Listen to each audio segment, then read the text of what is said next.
జై శ్రీరామ్. రామాయణంలోని యుద్ధకాండని విన్నా చదివినా ఆ శ్రీరాముని ఆశీస్సులతో మీరు చేపట్టిన ఏ కార్యంలోనైనా జయాన్ని పొందుతారు.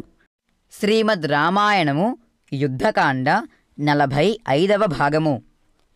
తనతో యుద్ధము చేసి పారిపోయిన ఇంద్రజిత్తును జాడ తెలుసుకుని రమ్మని 10 మంది వానరులను పంపాడు రాముడు.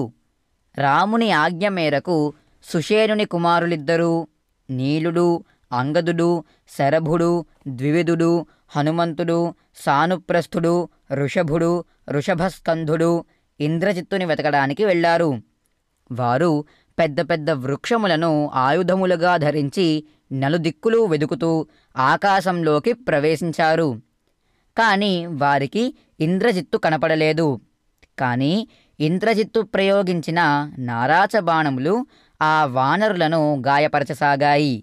అసలే చీకటి, అందులో ఇంద్రజిత్తు మాయావి, మాయాయుద్ధం చేస్తున్నాడు. ఆ తరువాత ఇంద్రజిత్తు ఈ వానరులను వదిలి తన బాణములను రాముని మీద, లక్ష్మణుని మీద ప్రయోగించాడు. రామలక్ష్మణుల శరీరములో గుచ్చుకునేటట్టు సర్పరూప బాణములు ప్రయోగించాడు ఇంద్రజిత్తు.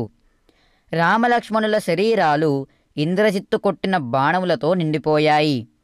ఇంద్రజిత్తు రామలక్ష్మణులతో వారికి కనపడకుండా ఇలా అన్నాడు: ఓ నరులారా, నేను మాయాయుద్ధము చేస్తుంటే సాక్షాత్తు దేవేంద్రుడు కూడా తట్టుకోలేడు. ఇంకా మానవులు మీరెంత? మీరు నా ముందు నిలువలేరు. ఇప్పుడే మీ ఇద్దరిని నా బాణములతో కొట్టి యమపురికి పంపుతాను అని పలికిన ఇంద్రజిత్తు వాడి అయిన తన బాణములతో రామలక్ష్మణులను మర్మస్థానములలో కొట్టాడు. రామలక్ష్మణులను శరబంధనము చేశాడు ఇంద్రజిత్తు. తరువాత సింహనాదము చేశాడు. రామలక్ష్మణుల దేహములు ఇంద్రజిత్తు ప్రయోగించిన సర్పబాణములతో కప్పబడిపోయాయి. రామలక్ష్మణులు నేలమీదికి ఒరిగిపోయారు. రామలక్ష్మణుల శరీరంలో బాణములు గుచ్చుకోని ప్రదేశము అంగుళము మాత్రము కూడా మిగిలిలేదు. ఇంద్రజిత్తు రామలక్ష్మణుల శరీరాలు తూట్లు పడేటట్టు కొట్టాడు. రామలక్ష్మణుల శరీరములో నుండి రక్తము ధారగా ప్రవహిస్తూ ఉంది.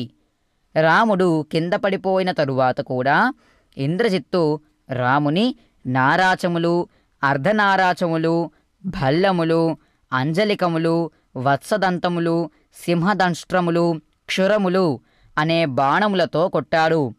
ఆ బాణముల దెబ్బలకు రాముడు కింద పడగానే రాముని చేతిలోని విల్లు కూడా అల్లంత దూరంలో ఎగిరిపడింది. రాముడు వీరశయనము అలంకరించాడు. రాముడు పడిపోవడము చూసి లక్ష్మణుడు దుఃఖించాడు. రామలక్ష్మణులకు పట్టిన దుస్థితి చూసి వానరసేనా నాయకులు శోకించసాగారు.